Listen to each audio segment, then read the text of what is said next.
तो hello guys, आज के इस वीडियो में हम solo leveling season 4 episode 8 cover करने वाले हैं। तो अगर आपने सीजन 4 का एपिसोड 1 से 7 या सीजन 3 अभी तक नहीं देखा है तो जाके पहले वो देख लो, मेरे चैनल के प्लेलिस्ट में मिल जाएगा या फिर वीडियो का लिंक आपको डिस्क्रिप्शन में भी मिल जाएगा। स्टार्ट करने से पहले सॉरी, इस बार वीडियो बहुत लेट हो गया। मेरे कॉलेज का एग्जाम स्टार्ट हो गया था, पूरा वीक मेरा एग्जाम चल रहा था, इसीलिए उसमें ही बिजी था। डोंट वरी, अब से रेगुलर और जल्दी जल्दी वीडियोज आएंगी। लेकिन फिर भी आई एम रियली सॉरी आपको इतना वेट करना पड़ता है, बट फिर भी आप लोग मुझे इतना सपोर्ट करते हो, जिसके लिए दिल से थैंक यू और ढेर सारा प्यार आप लोगों को। स्टार्ट करने से पहले एक और बात है, मेरे सेकंड चैनल पे थोड़ा स्ट्राइक वगैरह आ गया है, जिसकी वजह से थोड़ा रीच डाउन हो गया है। तो इस वीडियो के खत्म होने के बाद उस चैनल के भी एक दो वीडियो देख लेना, ताकि थोड़ा पुश मिले यूट्यूब की तरफ से। लिंक आपको डिस्क्रिप्शन में मिल जाएगा। बाकी मैंने इस चैनल पर लोकेजम वीडियो अपलोड कर दिया हूं, तो अगर आपने नहीं देखा है तो उसको भी देख लेना। वैसे हम लोग 100 के सब्सक्राइबर के भी काफ़ी करीब है, तो जल्दी से हमारा 100 के सब्सक्राइबर भी कंप्लीट करवा दो। आप लोगों में से 90% लोग हैं जो वीडियो देखते हैं बट सब्सक्राइब नहीं करते हैं, तो कर दिया करो यार, थोड़ा मोटिवेशन मिलता है इधर से एटलीस्ट। लाइफ वगैरह तो वैसे ही सही नहीं चल रहा। खैर छोड़ो, बिना किसी देरी के एपिसोड स्टार्ट करते हैं। सोलो लेवलिंग सीजन 4 एपिसोड 8 की शुरुआत होती है और हम देखते हैं कि जिनचुल को सब कुछ याद आ जाता है कि जिनवू ही शैडो मोनार्च है। जिनचुल जिनवू से मिलकर के काफी इमोशनल हो जाता है। इधर जिनवू नए वर्ल्ड में एक नॉर्मल स्टूडेंट की तरह जिंदगी जी रहा होता है। उसका गोल होता है कि वो अपने स्कूल के ट्रैक एंड फील्ड क्लब को ज्वाइन करे, ताकि इस वर्ल्ड में भी वो बिना नेचर के रूल्स को तोड़े नेचुरली चाहेन से मिल सके। क्योंकि पिछले वर्ल्ड में चाहेन एक प्रोफेशनल रेसर थी हंटर बनने से पहले, तो जिनवू अज्यूम करता है कि इस वर्ल्ड में भी वो अपने ड्रीम को फॉलो करेगी और वो उससे आने वाले स्कूल के रेसिंग कंपटीशन के थ्रू मिल पाएगा। तभी एक दिन फील्ड पर जिनवू किमचुल को देखता है, जो पिछली लाइफ में जिनवू का शैडो सोल्जर था। उसका नाम आयरन था। उसे देख करके जिनवू भी हैरान रह जाता है। हमें दिखाया जाता है कि किमचुल को भी कुछ अजीब फील हो रहा होता है। जैसे ही जिनवू उसके सामने आता है, उसका मन करता है कि वो अपना सर झुकाए और रिस्पेक्ट दिखाए, जैसे वो किंग हो। लेकिन वो समझ नहीं पाता कि ऐसा क्यों लग रहा है। वो सोचता है ये लड़का तो लगभग मेरी ही एज का लगता है, देखने में मुझसे छोटा भी है, फिर मुझे ऐसा क्यों लग रहा है कि जैसे ये मेरा कोई मास्टर हो, कहीं मैं इससे डरता तो नहीं। फिर वो खुद ही सोचता है नहीं नहीं, ऐसा बिल्कुल नहीं हो सकता, मैं इससे डर नहीं सकता, ये तो पतला दुबला और वीक सा है मेरे कंपैरिजन में। फिर वो जिनवू के पास जाकर बोलता है, ओए तू आंखें फाड़ कर क्या देख रहा है, अगर हिम्मत है तो 2 मिनट के लिए साइड में चल, फिर बताता हूं। जिनवू के फ्रेंड्स भी हाइप करने लगते हैं, अरे वाह अब तो फाइट देखने को मिलेगी। लेकिन जिनवू उन्हें वहीं रुकने बोलता है और खुद आयरन यानी किमचुल के साथ चल पड़ता है। फिर वो लोग एक सुनसान जगह पर जाते हैं। तभी आयरन अचानक जिनवू का कॉलर पकड़ करके उठा लेता है और कहता है, अब बोल, तू सबके सामने बड़ा उछल रहा था, जस्ट बिकॉज मैं स्कूल यूनिफॉर्म में हूं, मुझे खुद से बराबरी करने का भूल मत करना। हमें दिखाया जाता है कि इतने टाइम बाद आयरन को देख करके जिनवू के सारे शैडो सोल्जर खुश हो जाते हैं। टस्क, इग्रिस, बैरू तो पूरे एक्साइटेड हो जाते हैं, ये तो अपना आयरन है। लेकिन बेलियन बोलता है, माय किंग, अगर आप परमिशन दे तो मैं अभी इसकी औकात दिखा देता हूं, ताकि ये दोबारा आपके साथ ऐसा बिहेव ना करे। तभी अचानक किमचुल रो पड़ता है। उसे खुद नहीं समझ में आता कि वो क्यों रो रहा है, लेकिन वो खुद को रोक भी नहीं पाता। जिनवू वहां से जाने लगता है सोचते हुए, भले ही पिछली लाइफ में वो मेरा शैडो सोल्जर था, पर इस लाइफ में वो एक नॉर्मल ह्यूमन है, मेरे पास कोई राइट नहीं है कि मैं उसकी लाइफ में इंटरफेयर करूं। तभी पीछे से किमचुल अपने दिल पर हाथ रखकर बोलता है, 1 मिनट, क्या इसे ही लोग प्यार कहते हैं? जिनवू भी लाइक, ये क्या बक रहे हो चादर मोड़, मुझे पता था कि तुम बिना नॉनसेंस बात किए नहीं रह सकते। फिर जिनवू अपनी पावर यूज करके किमचुल की वो बची खुची मेमोरी मिटा देता है, जिसकी वजह से वो ऐसा फील कर रहा था, ताकि वो एक नॉर्मल ह्यूमन की तरह अपनी लाइफ जी सके। इसके बाद किमचुल बेहोश हो जाता है और जब उसे होश आता है तो जिनवू वहां से जा चुका होता है, उसे कुछ भी याद नहीं होता। फिर सीन शिफ्ट होता है डेविड की तरफ, जो लेडी सेलनर से मिलने गया होता है। लेडी सेलनर उसका वेलकम करती है और घर के अंदर बुलाती है। वो बताती है कि तुमसे पहले एक और गेस्ट आया था, पर वो नाम नहीं बताती। डेविड बोलता है, अगर ऐसा है तो मैं आपका ज्यादा टाइम वेस्ट नहीं करूंगा, मैं सीधा पॉइंट पर आता हूं। लेकिन उसके कुछ बोलने से पहले ही लेडी सेलनर कहती है, देखो मैंने पहले ही कहा था कि मैं अब गॉड ऑफ डेथ के बारे में कुछ नहीं देख सकती। मतलब जब उसने प्रेडिक्शन की थी कि गॉड ऑफ डेथ इस वर्ल्ड में आने वाले हैं, तब से लेकर के अब तक उसने एक भी बार गॉड ऑफ डेथ को अपने विजन में नहीं देखा। डेविड बोलता है, एक्चुअली मैं ये पूछने नहीं आया हूँ, मुझे कुछ और जानना है। लेडी सेलनर तुरंत बोलती है, तुम्हारे पहले सवाल का जवाब हाँ है और दूसरे सवाल का जवाब ना है। डेविड कंफ्यूज हो जाता है, वेट, तुम्हें पहले से कैसे पता कि मैं क्या पूछने वाला हूँ? सेलनर कहती है, तुम यही जानने आए हो ना कि क्या मैं उस मिस्टीरियस पर्सन की आइडेंटिटी जानती हूँ या नहीं? तो जवाब है, हाँ मैं जानती हूँ, लेकिन मैं तुम्हें उसके बारे में कुछ बता नहीं सकती। यानी यहाँ जिन्वो की बात हो रही है। ये सुनकर के डेविड शॉक हो जाता है और चिल्लाने लगता है, आप ऐसा कैसे कर सकती हो? क्या आपको पता है कि उसने क्या किया है? वो बंदा लिटरली एक नेशनल लेवल थ्रेट है। सेलनर पूछती है, तुमने वो वीडियो नहीं देखी?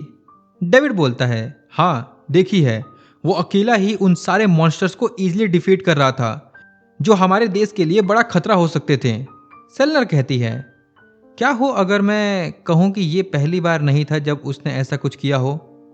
डेविड और शॉक हो जाता है, मतलब ये सब पहले भी हो चुका है? उसके बाद डेविड को भी रियलाइज होता है कि लेडी सेलनर की बात सच भी हो सकती है। वो वहां से जाने लगता है क्योंकि उसको अपना जवाब मिल चुका होता है। जाने से पहले वो एक लास्ट सवाल करता है, क्या आप मुझे गारंटी दे सकती हो कि जो बंदा हमने वीडियो में देखा वो फ्यूचर में हमारे लिए कोई खतरा नहीं बनेगा? लेडी सेलनर स्माइल करके कहती है, हाँ बिल्कुल, मैं गारंटी दे सकती हूँ। तो डेविड बोलता है, फिर ठीक है, मैं भी भूल जाऊंगा कि आप उसके बारे में कुछ जानते हो। और इतना कह करके डेविड वहां से चला जाता है। और तभी हम देखते हैं कि लेडी सेलनर के घर में थॉमस एंड्रे होता है। थॉमस ही वो गेस्ट होता है जिसके बारे में वो पहले बात कर रही थी। थॉमस बोलता है, मुझे वो बुढ़ा बिल्कुल पसंद नहीं आता, तुम बोलो तो मैं अभी उसको ठिकाने लगा देता हूं। सेलनर कहती है, शायद तुम भूल रहे हो कि तुम्हारी एक और गलती तुम्हें प्रोफेशनल फाइटर बनने से डिस्क्वालीफाई करवा सकती है। एक्चुअली इस वर्ल्ड में थॉमस एंड्रे एक यूएफसी फाइटर है। वो लेडी सेलनर की रिस्पेक्ट इसीलिए करता है क्योंकि उसने एक रोड एक्सीडेंट में उसे बचाया था, अपनी प्रिडिक्शन के थ्रू उसको वार्निंग दे करके। थॉमस उससे पूछता भी है, पूरे वर्ल्ड में हजारों लोग डेली रोड या ट्रैफिक एक्सीडेंट में मारे जाते हैं, तो तुमने सिर्फ मुझे ही क्यों बचाया? लेडी सेलनर जवाब देती है, बस ऐसा समझ लो कि तुमने पास्ट लाइफ में बहुत अच्छे काम किए हैं, बहुत लोगों की जान बचाई है, तो ये लाइफ तुम्हारे उन्हें अच्छे कामों का फल है। थॉमस बोलता है, कभी कभी मैं समझ नहीं पाता कि तुम सच बोल रही हो या मजाक कर रही हो। इसके बाद अब सीन शिफ्ट होता है जिन्वो के स्कूल में, जहां अब दो स्कूल के बीच रेसिंग कंपटीशन स्टार्ट होने वाला था। उसमें ही लड़कियों के ग्रुप में हमें चाहिन भी दिखती है जो काफी इजीली उस रेस को भी जीत जाती है। फिर उसी दिन शाम को वो एक पेड़ के नीचे बैठी होती है जहां हमें दिखता है कि उसके एंकल में चोट आ गई है, जिसकी वजह से वो काफी सैड थी और सोच रही थी कि मैंने फर्स्ट राउंड तो जीत लिया, लेकिन इस पैर के साथ आगे के राउंड्स में कैसे दौड़ पाऊंगी। तभी उसके पीछे से वहां जिन्वो आ जाता है और बोलता है, अगर तुम उस इंजरी को इग्नोर करके रेस में पार्टिसिपेट करोगी तो तुम्हारे पैर का हालत और भी खराब हो सकती है। फिर तुम पूरे साल भर के लिए किसी रेस में पार्टिसिपेट नहीं कर पाओगी और तुम्हारा प्रैक्टिस भी छूट जाएगा, जिसके बाद तुम स्लो हो जाओगी और पूरे लाइफ बस खुद को कोसती रहोगी। ऐसा मेरे एक खास दोस्त के साथ भी हुआ था।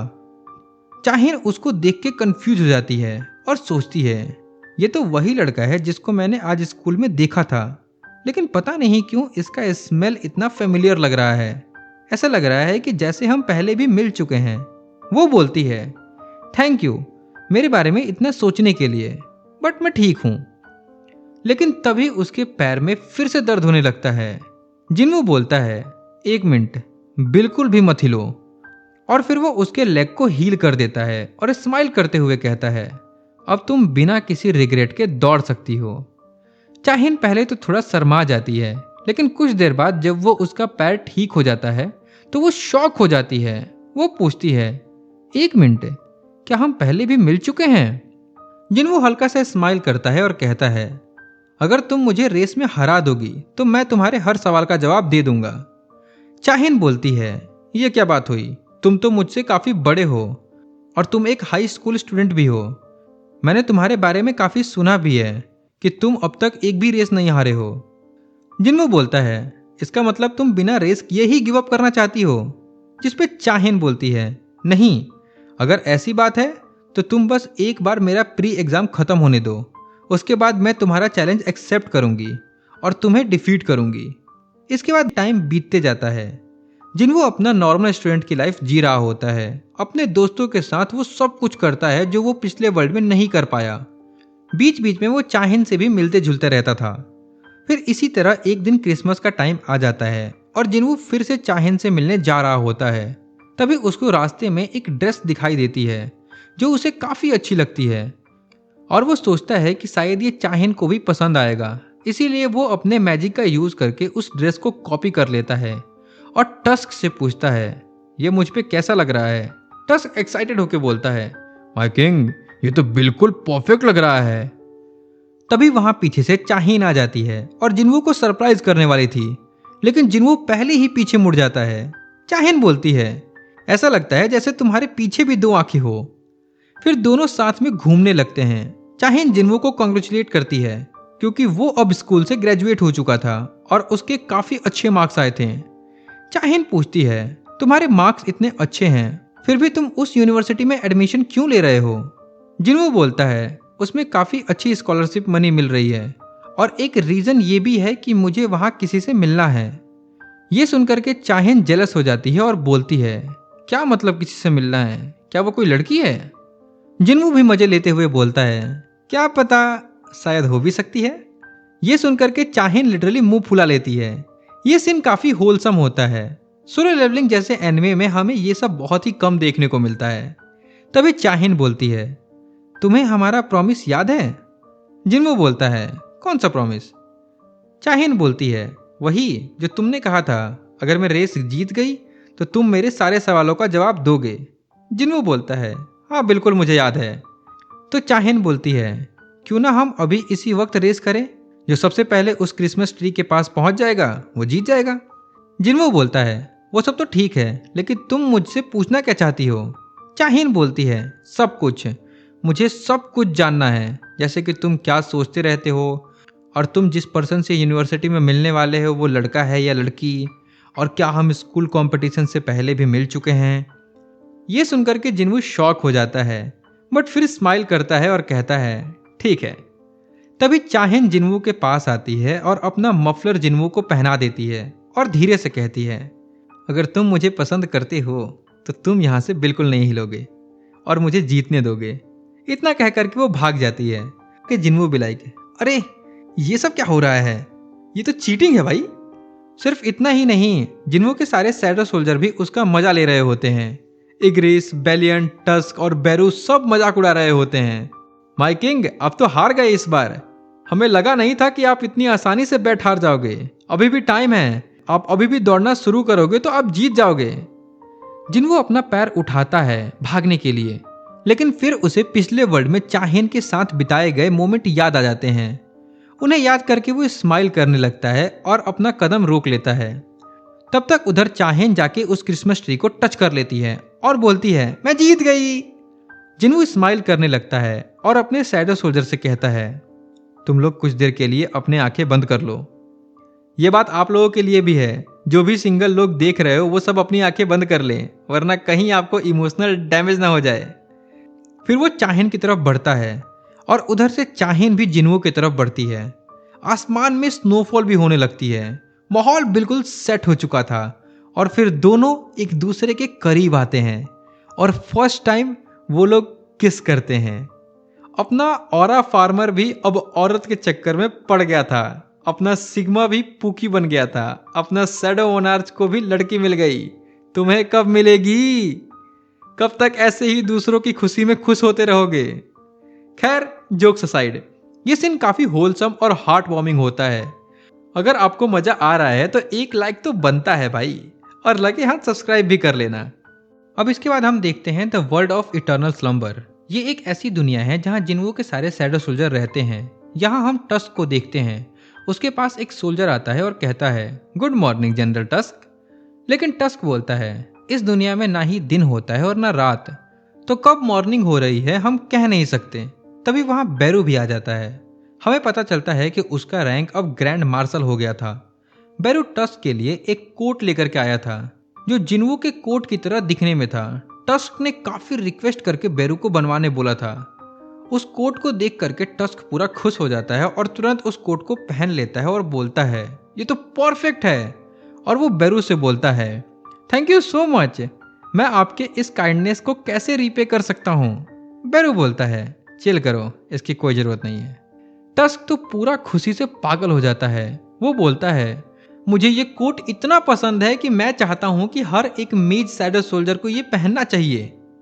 हमें पता चलता है कि वर्ल्ड ऑफ इटर्नल स्लम्बर जिसको जिन्वो ने बनाया है वो एक काफी बड़ा वर्ल्ड है। उसके अंदर अलग अलग एरिया और जोन्स बने हैं जहां अलग अलग टाइप के शैडो सोल्जर रहते हैं और हर एक्टिविटी के लिए अलग अलग जोन है। जैसे ट्रेनिंग एरिया हो गया, मैन्युफैक्चर जोन हो गया, बेरू का एंट कॉलोनी भी इसमें है, मैजिक ट्रेनिंग का अलग जोन है जिसमें अभी टस्क है। यहाँ सारे सोल्जर्स का माइंड जिन्वो से कनेक्टेड होता है। सिर्फ इतना ही नहीं, जैसा कि आपको पता है कि ये सब शैडो सोल्जर बनने से पहले कभी मॉन्स्टर हुआ करते थे, डिस्ट्रक्शन किया करते थे, लेकिन इस वर्ल्ड में अब उनकी पर्सनैलिटी बदलने लगी थी। वो ह्यूमंस की तरह बनने लगे थे, मतलब ह्यूमन इमोशन अब उनमें भी आने लगे थे, जो उनके एम्प्टी हार्ट के लिए एक न्यू एक्सपीरियंस था। हमें दिखता है कि इग्रिस प्रोफेसर बन चुका था और वो बाकी सोल्जर्स को पढ़ना लिखना सिखा रहा था। हालांकि उसके क्लास में सब रो रहे होते हैं। बेलियन तो सिर्फ बाकी सोल्जर्स को ट्रेन ही करता रहता है। अब सारे सोल्जर्स आपस में ह्यूमंस की तरह बातें भी करते थे, इवन गुस्सा आने पर एक दूसरे का कॉलर पकड़ करके लड़ाई भी करते थे। लेकिन जरूरत पड़ने पर सारे शैडो सोल्जर एक दूसरे की हेल्प भी करते हैं। मतलब अब काफी कुछ बदल चुका था। इधर हम फिर से टस्क को देखते हैं जो अब अपनी न्यू कोड को फ्लेक्स कर रहा होता है बाकी सोल्जर्स के सामने। तभी वहां इग्रिस आ जाता है। उसका रैंक कमांडर होता है। टस्क इग्रिस की भी काफी रिस्पेक्ट करता है। वो बोलता है कमांडर इग्रिस, आप यहाँ क्या कर रहे हो? इग्रिस बोलता है अब बहुत ही जल्द वो स्टार्ट होने वाला है। तुम्हें नहीं लगता कि हम सारे जनरल्स को या उससे ऊपर वाले रैंक के सोल्जर्स को मिल करके अपने किंग को चीयर अप करना चाहिए? एक्चुअली वो लोग चाहिन की बात कर रहे थे क्योंकि जिन्वो फाइनली इतने सालों बाद चाहिन से मिलने जा रहा था। सारे शैडो सोल्जर मिल करके विंडो के बाहर देखने लगते हैं जहां से वो रियल वर्ल्ड को देख सकते हैं। ये उस टाइम का बात होता है जब जिन्वो फर्स्ट टाइम चाहिन से मिलने गया होता है इस वर्ल्ड में। सारे शैडो सोल्जर मिल करके जिन्वो को चीयर अप करने लगते हैं कि हमारे किंग को फाइनली लेडी चा मिल ही गई। ये मोमेंट काफी ज्यादा होलसम होता है क्योंकि फर्स्ट टाइम हम शैडो सोल्जर को इस तरह से देख रहे थे कि उनकी भी अलग पर्सनैलिटी है, उन लोगों के पास भी इमोशंस हैं। खैर ये सब देख के इग्रिस को अपना पुराना दिन याद आ जाता है जब वो फर्स्ट टाइम जिन्वो से मिला था। उसको एसबॉर्न ने ऑर्डर दिया था कि जिन्वो से फाइट करके टेस्ट करने के लिए कि क्या वो सच में एसबॉर्न के वेसल बनने लायक है भी या नहीं। इसीलिए वो उस डंजन के अंदर जो थ्रोन होता है उस पे जाकर के बैठ जाता है और जिन्वो का वेट करने लगता है। लेकिन फिर उसे रियलाइज होता है एक मिनट, मैं अपने होने वाले किंग के सामने थ्रोन पे कैसे बैठ सकता हूँ? ये रूड तो नहीं होगा? और फिर वो तुरंत उठ जाता है वहां से। तभी वहां गेट खुलता है और जिन्वो आ जाता है। हमें दिखता है कि इग्रिस एक पिलर के पीछे छुपा होता है। उसे फाइट करने का तो मन ही नहीं था, बट उसके किंग ने ऑर्डर दिया था तो वो सामने आता है और फिर उनका फाइट स्टार्ट होता है जो आप सबने सीजन 1 में देखा ही होगा। बट फाइट के कुछ देर बाद ही वो काफी डिसअपॉइंट हो जाता है जिन्वो से। वो सोचता है ये तो बहुत कमजोर है, मेरे किंग के वेसल बनने लायक कभी नहीं हो सकता। लेकिन एक चीज वो नोटिस करता है कि चाहे जिन्वो कितनी बार भी मार खा के नीचे गिर जाए, वो हर बार उठ के खड़ा हो जाता था और गिव अप करने का नाम ही नहीं लेता था। ये देख करके इग्रिस काफी सरप्राइज हो जाता है और थोड़ी देर के लिए डिस्ट्रैक्ट भी हो जाता है। और उसी टाइम जिन्वो इग्रिस का शॉट तोड़ देता है और उसे अपने डैगर से स्टैब कर देता है। इग्रिस चाहता तो ये सब इजिली रोक सकता था, लेकिन उस वक्त उसे जिन्वो के अंदर एसबॉर्न की थोड़ी सी झलक दिखी और इसी वजह से वो हार जाता है। फिर उसके बाद जब वो शैडो सोल्जर बन गया तब से जिन्वो हमेशा उसके साथ अच्छे से बर्ताव किया है और उसके अच्छे काम पर तारीफ भी करता था, जो इग्रिस को काफी अच्छा लगता था। और इसी तरह वो धीरे धीरे जिन्वो के लिए भी लॉयल होते चला गया। जिन्वो से इतना प्यार मिलता है उसे कि एक टाइम के बाद तो वो अपने प्रीवियस मास्टर यानी एसबॉर्न को भी भूलने लग जाता है। इग्रिस बताता है कि वो सिर्फ बैटल में ही नहीं बल्कि जिन्वो को मैथ प्रॉब्लम सॉल्व करने में भी हेल्प करता है, क्योंकि पूरे शैडो सोल्जर में सिर्फ वही है जो नाइट एकेडमी से ग्रेजुएट हुआ है, वो भी काफी अच्छे मार्क्स से। इसीलिए उसके अलावा ये काम कोई और नहीं कर सकता था, जिसपे वो काफी प्राउड भी होता है। इसके बाद हमें कुछ साल पहले का सीन दिखाया जाता है जब जिनवू कप ऑफ रिनकार्नेशन यूज करने के बाद इस वर्ल्ड में जागता है और जब वो अपने डैड को फिर से जिंदा देखता है तो रो पड़ता है। उस वक्त हमें दिखाया नहीं जाता, लेकिन जिनवू के जाने के बाद उसके डैड भी इमोशनल हो जाते हैं। फिर वो उस रात एक रेस्टोरेंट जाते हैं किसी से मिलने। वो असल में और कोई नहीं, वही रूलर होता है जो जिनवू को इस वर्ल्ड में वेलकम किया था। मिस्टर संग पूछते हैं, मेरे बेटे ने क्या फैसला लिया? इससे पहले कि आप लोग कंफ्यूज हो, मैं क्लियर कर देता हूं कि जिनवू के फादर के पास भी पास्ट लाइफ की मेमोरीज होती हैं। उन्हें पता होता है कि मेरा बेटा ही शैडो मोनार्च है, इसीलिए वो जिनवू के इतने बड़े सेक्रीफाइस को देख करके इमोशनल हो गए थे।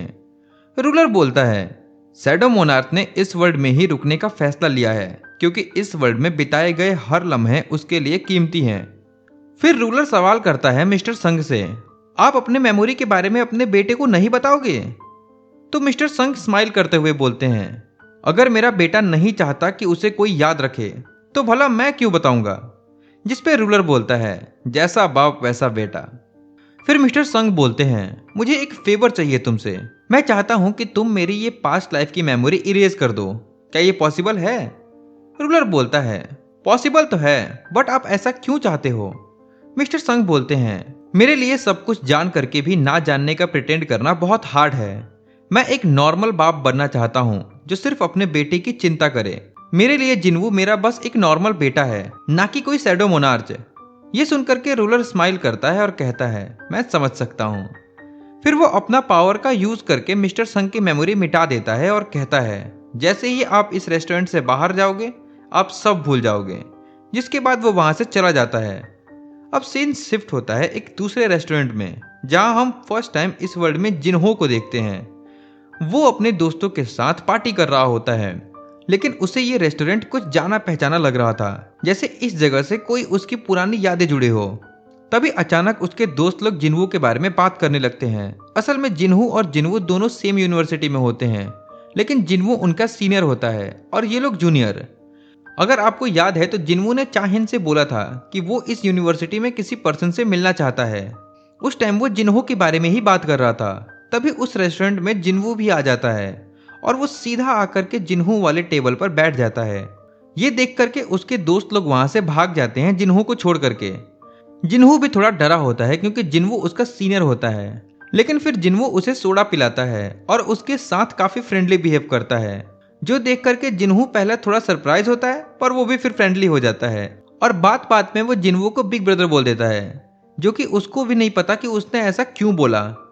जिनवू स्माइल करता है और कहता है, तुम मुझे सिर्फ जिनवू बोल सकते हो।